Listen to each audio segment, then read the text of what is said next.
Now it's my honor to welcome His Excellency Mr. Marwan Juma, Chairman of Oasis 500, who will be moderating our first panel discussion titled Pioneering Future Innovation and Regulation in Telecommunications. Our esteemed speakers will be Mr. Philippe Mansour, CEO of Zain Jordan, Mr. Fahad AlJasem, CEO of Zain Jordan, His Excellency Bassam Sarhan, Chairman of the Board of Commissioners and CEO of TRC. صباح الخير جميعا. اوكي شكرا. maybe I'm too close. شكرا. فكرت زين بدكش يعني اكون على البانل لما حكيتي وسكتتي بعدين بس I'm up here. So بقول لك احسن طريقه عشان تسكتوني have me a moderator usually. This is what Intaj has done. Juma Marwan as a moderator. طيب أنا ما راح أحكي على I will switch to English now. It seems this forum is bilingual, English, Arabic. We will keep it as such. I will not waste time on introductions of our panelists. You've seen this agenda. You know who's with us on stage. So I will skip the formalities and get straight to the point. We have done a lot over the past 25 years. We have achieved a lot, but I will not look back what has been done, but it's important to look to the future. We talk about rankings, we talk about where Jordan stands regionally and globally, but let's also keep in mind other countries are moving just as fast, if not faster. So our pace has to also increase. We have achieved a lot, but I think there's a lot more to do. In terms of penetration of data, numbers speak that we're almost at 91% in terms of penetration. But we talk about 5G penetration, and we still have lots of room to improve there as well. When you talk about pricing of services, the ITU defines that to be competitive in terms of prices, the price of service should not exceed 2% of the gross national income of an individual per capita. In Jordan today, we stand at about 4%. So while prices are competitive, we still have room to go, keeping in mind our low national income. There's been talk that telcos, and I will pick on the telcos here with us, my friends, that all of us holding our handhelds, our mobiles with us, revenues going to those who make the applications. The innovation and the creativity is being provided by those who build the apps. And telcos, so is being said, are becoming more and more of delivering the service, but missing out on opportunities. So I want to hear from you if that's the case. But I will start with my friend, and I will, Mahabd al-Alqab, I will skip the formalities and all go on first name basis with Bassam, on the TRC, head of the TRC. Where are we exactly now on 5G rollout? Are you happy with what you've seen in terms of the rollout of services, especially when you go out of West Amman? And nowadays, when you talk about this sector being an enabler, we have to ensure that everyone has an opportunity. The divide should not be only between Jordan and the rest of the world, but between what's happening within Jordan. So where are we in terms of 5G rollout? First of all, thank you very much, and please allow me to thank you for moderating this session, and at the same time to thank Intaj for putting the government and the investors, the operators, and the regulator in the same session to speak in public and not in closed doors. لسه ما حكى لا بتزقفوا له. يلا. Well, the first thing is that I really need to thank our investors and operators in Jordan to put the national interest to the highest level in getting to have that license and settlement agreement with the government, and immediately after that started introducing the 5G services in Jordan. 5G is not an easy technology to introduce.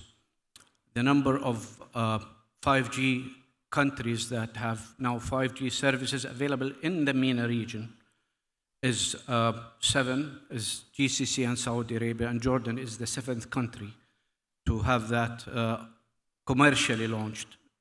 Egypt is just started to issuing the license and the bidding for it. On a scale of 1 to 10, how happy are you with the service? From? On a scale of 1 to 10, how pleased are you? 11. Okay, that's a politically correct answer. No, really, the operators have done a great job. You know, we've launched, the first operator launched the 5G services almost a year and a half ago on the 22nd of May, 2023. The second operator on the 5th or 6th of July, and our third operator at the end of the year in December. We now have coverage in almost every governorate. When you say almost, where are we exactly at? What are we exactly at when you say almost? There are still gaps, I think, in the coverage. We have Amman, Erbil, Zarqa, Aqaba. We have now Karak, Mafraq. It is, you know, you can't just generalize the geographical coverage and the spread out, because there is an operator that started before an operator. Some operators concentrated in certain areas to launch. The others took another strategy to go out for rural areas, for example. So it's a mix of this and that. But at the same time, we now are moving on a fast track. There are so many challenges. Probably as a regulator, I should not be saying this in public, but there are a lot of challenges for the operators, you know, in terms of supply chains, political disputes, shipping, manufacturing, vendor commitment. But having said all of that, we are still moving ahead of the rollout plan that was agreed between with the operators and TRC. All right. Fahad, I will switch to you in terms of Zain's 5G rollout, in terms of lessons learned, challenges. But I want to switch, if you can switch those into opportunities. What still needs to be done, if anything needs to be done? And what would you, and here we have the policymakers are here, you have the regulator here. I know some things are often left in closed doors, but what do you want from the government, if anything, to expedite? Because at the end of the day, this is the true enabler of the economy, the telecom sector. So what do we need to do and lessons learned? Sure. مشكور أبو حسين. I think so far, the 5G rollout has been great in Jordan. With the support of the government, His Excellency the Minister and the TRC, they've really making things easy for us in terms of policy, in terms of investment protection, and in terms of commitment from them to really make 5G a reality. Lesson learned, I think getting head start. Getting head start is a lesson that we've learned. Now 5G, it wasn't designed for what people think about is to stream 4K movies. 5G was developed to create dense networks, to be a backbone for data in the future, to enable the growth of industries in manufacturing and security. And, are we seeing that? Are we seeing that? Well, 5G basically is a backbone for IoTs, for things like that. It's been a year and a half now since the operator started rolling out. I think in Jordan now we have around maybe 2,500 5G sites live and running. We have a commitment by the end of 2006 to have a 50% population coverage. Some operators will exceed this, but all of us have a commitment to be there. In all of the major areas in Jordan where we need to have 5G, so we're talking about the Greater Amman area, we're talking about industrial sites, we're talking about the port, major highways. All of these will be covered by the next 2 years. So you expect by, and this is a question for both you and Philippe, you expect by the end of 26 to have basically full national coverage in terms of 5G, and when we talk about universal service obligations, USOs, data USOs, where are we in terms of data USOs? Hussein, I think specifically for 5G, is you need it in the areas where the industries need it. And this is what it was designed for. Now, Jordan has a very good coverage in overall data for smartphones and voice. We have 99% coverage of the population. We don't have to worry about that. But where you need 5G for GDP growth is what's important. Is? what's important. Yes. Yes, for GDP growth, to enable industries to work in a more efficient manner. This is where you need 5G, and this is coming very soon. By the end of 2026, we'll be in very good shape. But Absolutely. Studies have shown that with every 10% of data penetration, there is 1%, if not higher, growth in GDP. Absolutely. When it's serious data penetration, not your basic data, but new services, high-speed data penetration. Absolutely. Philippe, lessons learned from your side. Where are we heading in terms of 5G, and how can we really leverage this besides data, basic data and basic connectivity and basic voice applications? 5G is beyond that. Thank you, Marwan. And indeed, we're very proud to have started 5G last year and 1.5 years ago. I think one of the challenges that it answers, 5G, is it answers the challenge of congestion. Because the traffic that we're seeing every year on our networks, they increase by 30% each year. So the amount of data that is exchanged on our servers is booming. So if you don't do nothing, if you don't invest in the network, you have a problem. And I will just give you an anecdote, because I know that some of you were interested into last night's game between Jordan and Kuwait, which ended up in a tie, 1-1. And yesterday night, our traffic on our network, Orange, increased by 32% compared to a normal Tuesday. You're most So welcome. it's probably you You're too. welcome. So it's the proof that actually it shows a couple of things. If you don't do anything, you have a problem. It means that we have resilient network and that they can absorb the shock of such event. But that means that really investment is needed, and 5G is one of the answers to that. It will provide with extra capacity, extra speed, and making sure that we get the best of our networks to our end customers, which is the way to go. There is that delicate balance between the regulator, the TRC, and the government generating revenue from the sector, but also the telcos having enough of an ROI to continuously invest in their networks. Are we seeing that? Are you comfortable with the balance we have here in Jordan in terms of what the government is making and enough room for you to continuously invest, seriously invest? Question for me? Well, for any, all of you. I'll take that one. Thank you. 2 years ago, on this same stage, we announced the launch of an incentive package to the mobile operators, signing a settlement agreement. It was looked upon as being an economic incentive rather than financial collection. We now at a point of accountability. Did it work? Did our incentive plan work? Did it give the results that we anticipated? I will share some numbers with the audience, if you allow me, please. First thing, the comparison is from 2020 to 2023, based on financial audited statements. The total revenue of the sector increased to be 1,135,000,000 JD. It was 984 million in 2020. The increase is 15.4%. The mobile sector revenue increased from 655 million to become 740 million JD in 2023, increase of 13%. The other indicators is the number of sets of total investment, which is related to what you have just asked. The total investment increased in the sector from 142 million in 2020 to 347 million GD 2023. As a result of 3G, 5G rollout, primarily. Total impact. Okay.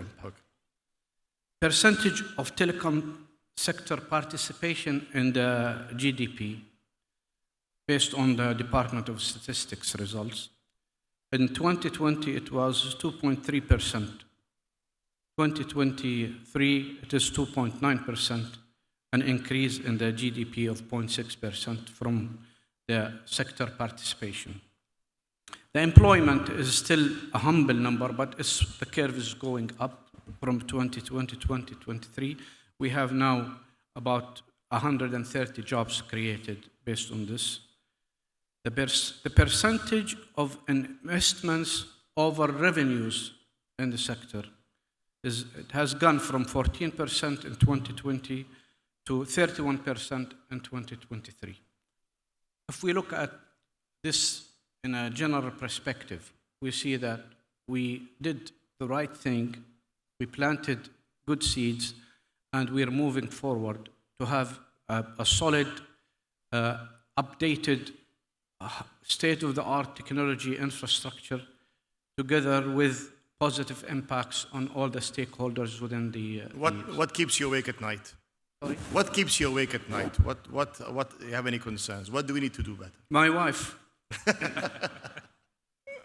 Well, in terms, what keeps me awake at night if I may, especially with artificial intelligence, with AI coming in, data privacy issues, and how you need, because with AI you need to leverage data privacy issues, cybersecurity, IoT and yes. IoT and potential regulations for IoT, would we regulate or not? So what are in your plans as a TRC? The most important thing that really, going back to your question, is what keeps me on my mind, and if you like, keeps me awake at night, is how, with such dynamic and fast-moving sector, you turn your threats into opportunities, and you capitalize on the good side of technology and try to minimize the bad side. You've mentioned AI. AI is a tool. If it could be used for bad reasons, it is so effective and devastating.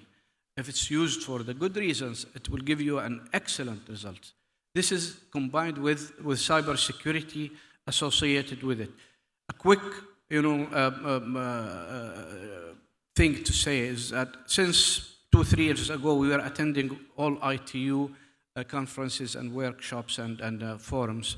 They were talking about a digital divide, bridging the gap, capacity building. Now, the themes are changing into AI and cybersecurity, with a global cooperation and collaboration needed to benefit from these two aspects that are really the talk of the town, if you like, wherever you go. Okay. Philippe, where do you see the telecom industry heading the coming few years? Not that you're blamed, but the notion is that telcos have become pipe providers, and that the DNA of entrepreneurship and innovation is not within the telco industry. Is this the case? It's all about, you're all about engineers and maximizing efficiencies, whereas innovation is a different DNA. Is that there in the telecom sector, and how can you leverage what's happening? Okay, let me start, and thank you for the provocative question. And let me start by giving you an anecdote, if I may. And just to understand where we come from, and probably it will give us hints to where we're headed to. If my memory is correct, 1856 is the first transatlantic cable between England and the US was put in motion and put in service. At the time, one of the first messages was sent by Queen Victoria to her counterpart, President Buchanan. It was a 100-word message. 100-word message, it took 17 hours to reach the US. So if you convert that in bits per second, that's like roughly 40 bits per second. Today, the latest submarine cables and the capacity that we're having installed in the sea, or the international capacity that we have, is close to 400 terabytes per second. So it is 10,000 billion more, I would say, fast than what it was 150 years ago. So the revenue of the telecom operators did not increase by 100 billion, unfortunately, for the telecom sector. So for sure, there has been gains in technology, there has been technological advancement, there has been improvements. So technological innovation is happening in telecom operators. And you don't see it like for everybody. investment in networks, investment in infrastructure, That's and basically, investment in you're services. continuously investing in networks. We continue to invest. But where's the real innovation? So where are we heading to? And this is, I think, the most interesting thing that is going to happen in the coming years. The technological innovation is not going to be the innovation that will drive growth. It will be behavioral innovation. It will be the pace of adoption of innovation. Just to give you an example, ChatGPT, we talk about AI a lot. ChatGPT, you know how many days it took them to reach 1 million customers? 3 days. Facebook, it took them 10 months. So it shows you that the pace of adoption of technology has boomed in the past years. So this is what is going to drive growth and innovation in the future for telecom, and telecom will be part of it. And it's both a challenge and an opportunity. As you mentioned, the challenge is to be, I would say, narrowed down to the connectivity part, because it has been dragged as well by history, by also history of regulation that allowed, I would say, a few number of big players to capture the main value creation from the digital industry. Today, just on our networks, 50% of our networks is occupied by 5 providers only. And they don't pay anything to us, by the way. That's an issue. That's an issue for sure, because at the end of the day, it means that we put in contact our end customers with 5 companies that you know very well, using our investments, and they're taking the biggest share of the pie. There is a discussion happening globally that telcos are saying we should be sharing the revenue that's going to Apple, that's going to Google, going to the app makers, that you should be sharing in the revenue. Do you see that these models potentially coming into play, changing? Is this something that is of concern to you? Because you're seeing all the money going between us and the app and the app makers, and you're watching. Today, this is what we do, and should it be the case for the future? It's a good question. It's a question really for the industry, for policymakers, for governments, for regulators, that's for sure. As far as we're concerned, we have the feeling of, it's like you build a highway, you're the highway. Yeah. And every year we ask you, by the way, to increase the number of lines by 1 because of the traffic that I just mentioned before. We have a booming in traffic, almost 30% per year. So they ask you to add 1 line each year, and the cars, they go only to 5 cities. So I would like to start talking with the mayors of 5 cities. Fahad, we talked about AI and what are practical applications of AI that you're at Zain Group, actually, whether at the consumer level or internally? How are you leveraging AI, or is this still at infant stages? Same goes to you, Philippe, as well, that question. So your question is, how is AI being used in our network? How is it being leveraged? How is it being used? AI is still nascent. There are many internal solutions that we have using AI, such as optimizing our network, such as automating our internal processes.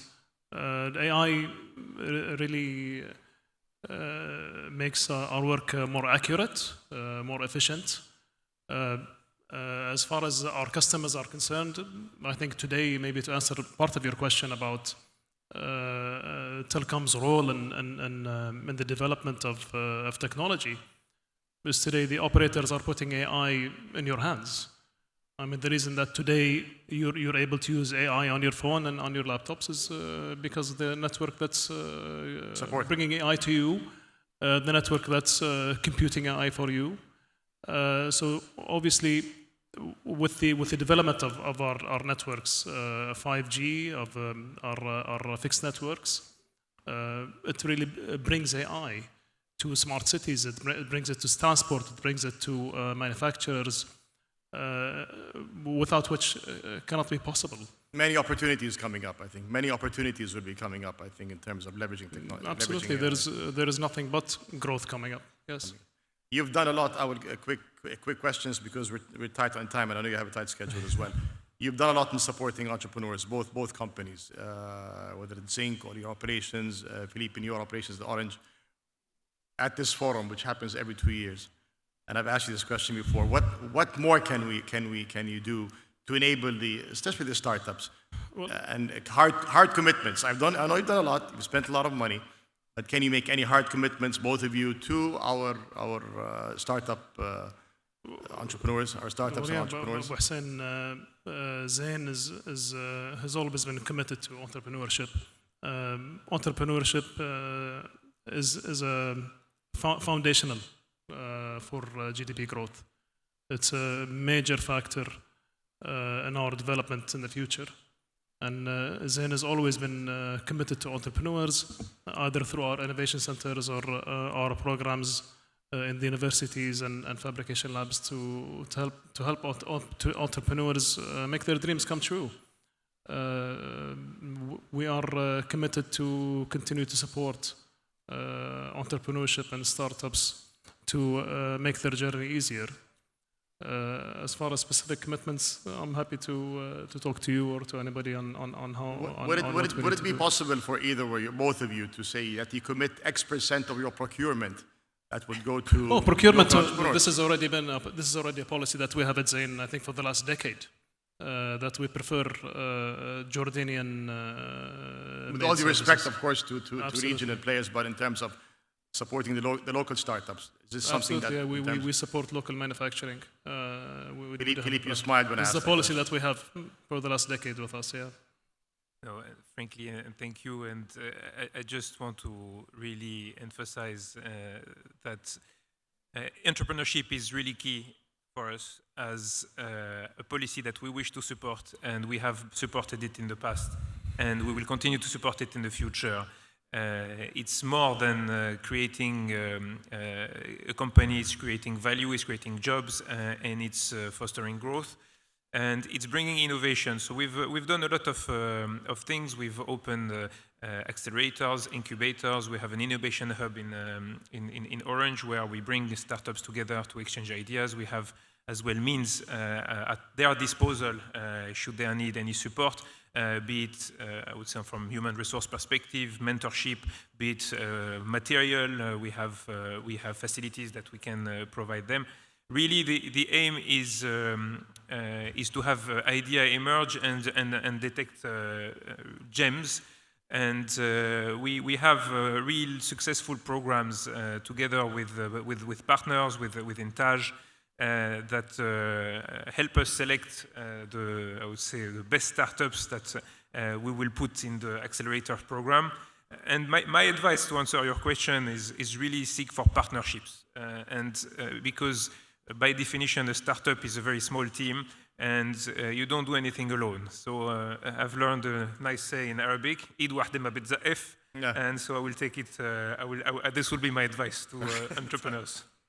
Bassam, in terms of potential regulatory sandboxes, having a regulatory sandbox where you can allow entrepreneurs, especially with IoTs and new technologies, to try technologies, try solutions in an area that that's not having regulation, a sandbox, a regulatory sandbox. This is something that the TRC is potentially look at, because at the end of the day, we want our entrepreneurs to try things and test them out here in a regulatory-free environment, and then eventually look at how they would apply these solutions. The role of the regulator is changing now. Yes. With changing technologies. Being an enabler. It's not becoming to be a rigid enforcer of regulations and policing the sector. It's becoming to be more of an enabler and support provider in cases. In TRC, we're looking at this from two aspects. First one is the need for soft regulations for entrepreneurs, pioneers, startups that really are still in a phase that has not converted into a commercial business. Yes. Where revenue is generated and they need licenses. We have modified the license scheme on class licenses to fit a category where people who are in need of just testing phase to see their ideas becoming to be viable or still needs to be adjusted, amended in order to convert it to a commercial business case. Once it's converted to a commercial business case, they can come back to TRC and apply for license. Since 2 years ago, we have seen an increase demand on IoT licensing in TRC. And we divided this into two categories. If it's a private need for IoT, you don't need a license. If it's one of the... Yes, this is a question I get often. What do I need if I need to be licensed as an IoT provider?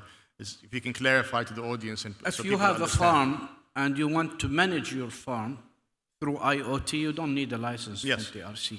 If you're an electric company or a water company and you're servicing the population, this is a critical service that has cybersecurity requirements and certain approvals of technology to be allowed. So you need to license this based on technical and security requirements. We're seeing just while you're talking, just a quick, not an idea, but reality that some telcos are even becoming more of financial providers as well, almost becoming banks. There is convergence of technology in the financial sector. So how are we coping with that? Because telcos now almost providing financial services, whereas the regulatory aspect for banks is the central bank.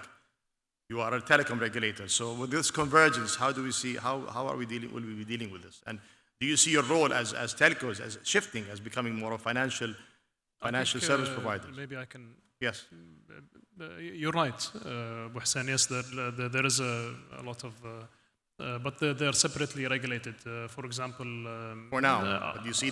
No, not for now. So our financial arm is a separate licensed entity and regulated by a central bank, and our telecommunications business is regulated by TRC. Yes, there is a lot of exchange between the two, but all of it is regulated and audited. But yes, telcos are putting mics in your hands. Yeah.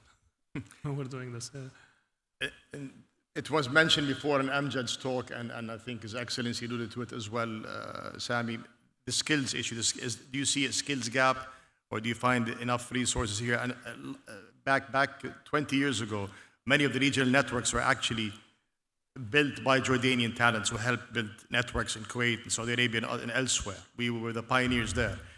Do we still have that advantage? Do we still have that edge? Or do we have a skills gap? And what do we need to do there, if you see one, in your companies? Or yeah, there is always a need for skills. There is a skill gap, but I can tell you today that we are 99.7% Jordanian.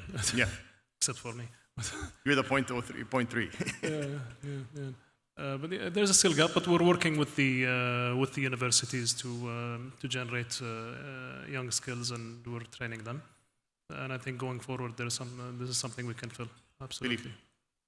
I would like really to commend the quality of our staff. Frankly, you just to give you an example to illustrate this very specifically. We have started, as mentioned by His Excellency, to deploy 5G in July 2023. And today, we've announced last month, and we're very proud, 1,000 sites, 1,000 5G sites. So in less than 12 months, almost, we were able to deploy 5G on 1,000 sites throughout the kingdom. It's a new technology. It's a new supplier. It has consequences of quality of service. It has consequences in terms of coordination of the network. It is a very complex technical project, and I would say the team has delivered it, I would say, with the highest standards compared with the industry.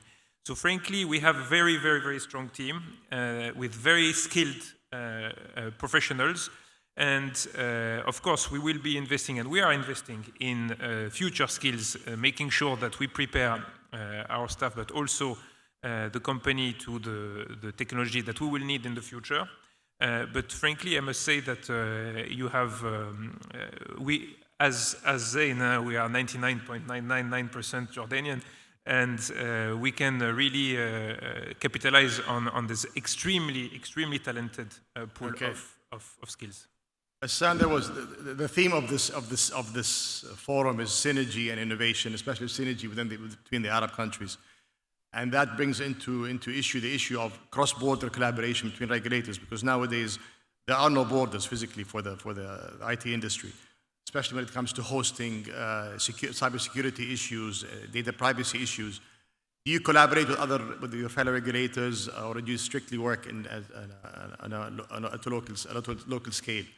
And Actually, we do. We have continuous collaboration with the Arab region and globally with our friends in other countries. We look at any new entrance to the market of technology or a service. How was the regulator dealing with that? If there is a best practice that we can adopt and bring into our regulations, we revive every once in a while. We look at the old regulations and we see what needs to be modified and adjusted. As a regulator, we have to look at one important factor is that to have the regulation to be more of a facilitator to market entry, to keep your existing licensee and bring into new investors that needs to come to invest. It is a very attractive sector. There are so many services and businesses built around it. We don't want the regulations to be the obstacle in front of any investor that would like to come and invest. Before we close, I want to throw the skills gap issue back at you as government, because retaining talent in the private sector is difficult in Jordan. But I also know of having a certain government that retaining talent in the public sector is more difficult even. And as a regulator, you need to have the right talent because you are constantly challenged with the change in technology, the change of environment. You need to have talent around you to make the right decisions.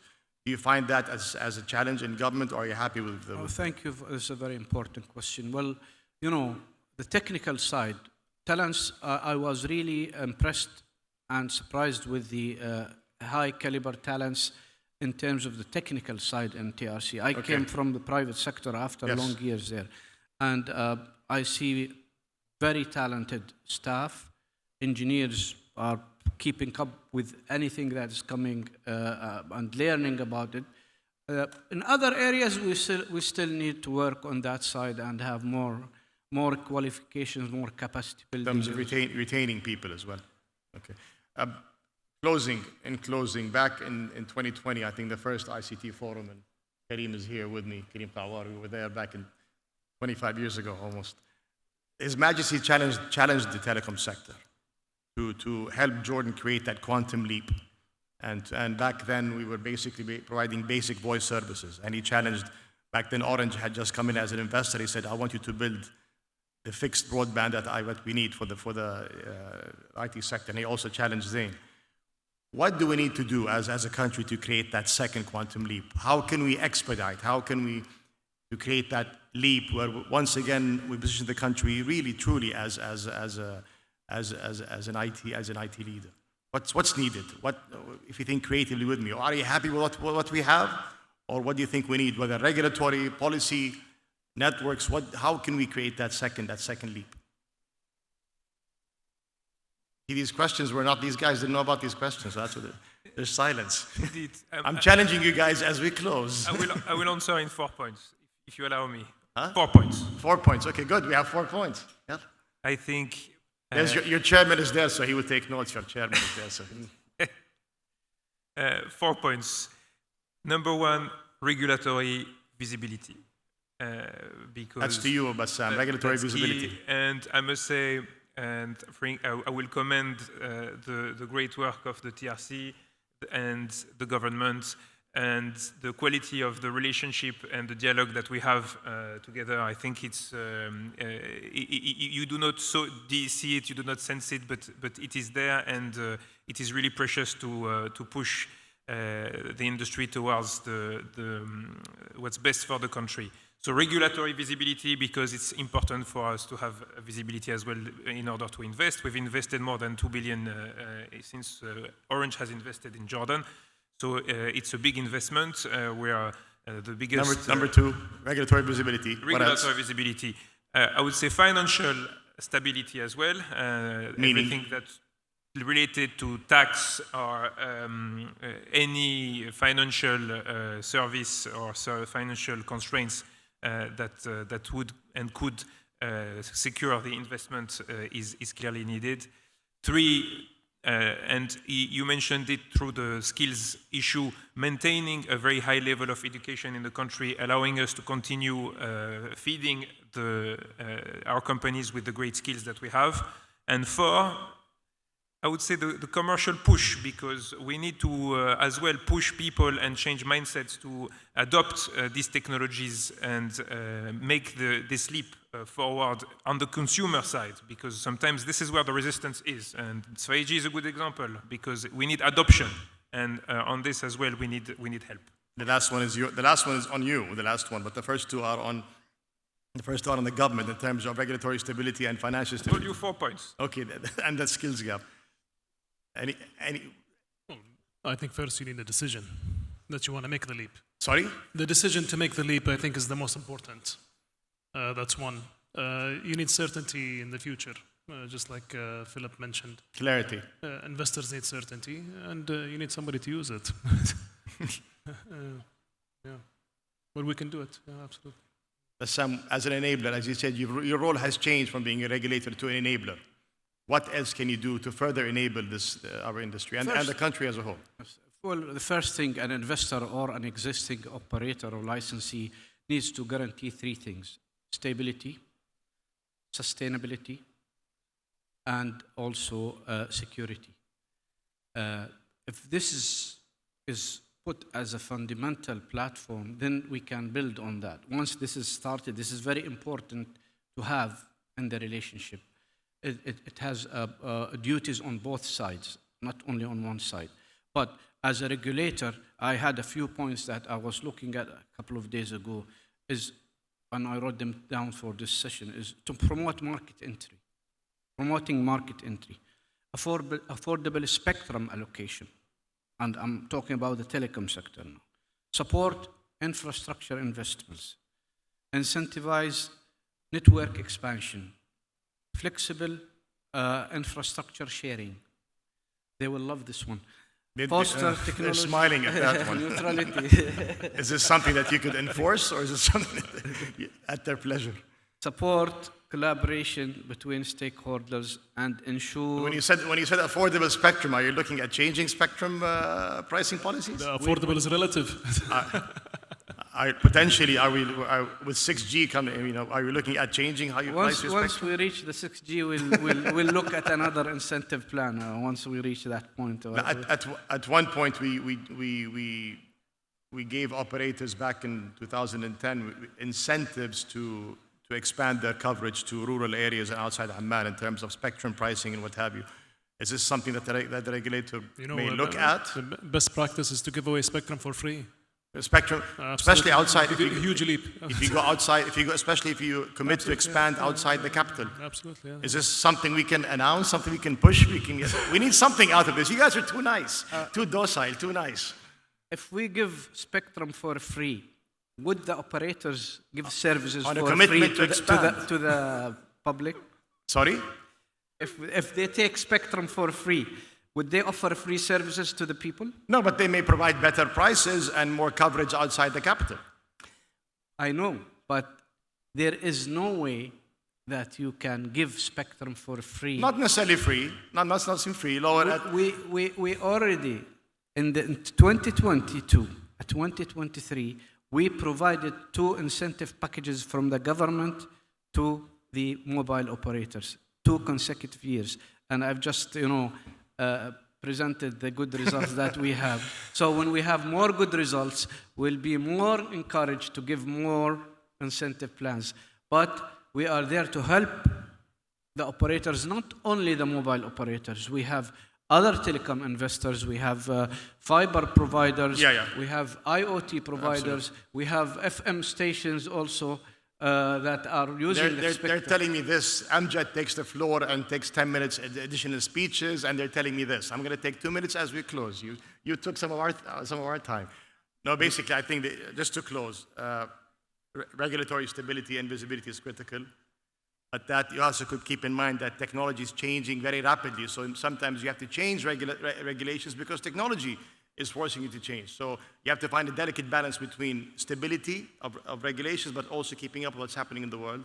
The second is for you financial visibility and financial stability, because you need to continuously invest in your networks. You need to make money so you can continuously invest in networks. That delicate balance is important. The role of a regulator, more of an enabler than a regulator, is critical to enable the whole economy, basically. And continuously work on the skills issue. While we have talent, we have to continuously invest in talent. So on this note, I will release my panelists. I know we have taken a bit more time, but thank you very much, and thank you for having us in Tash.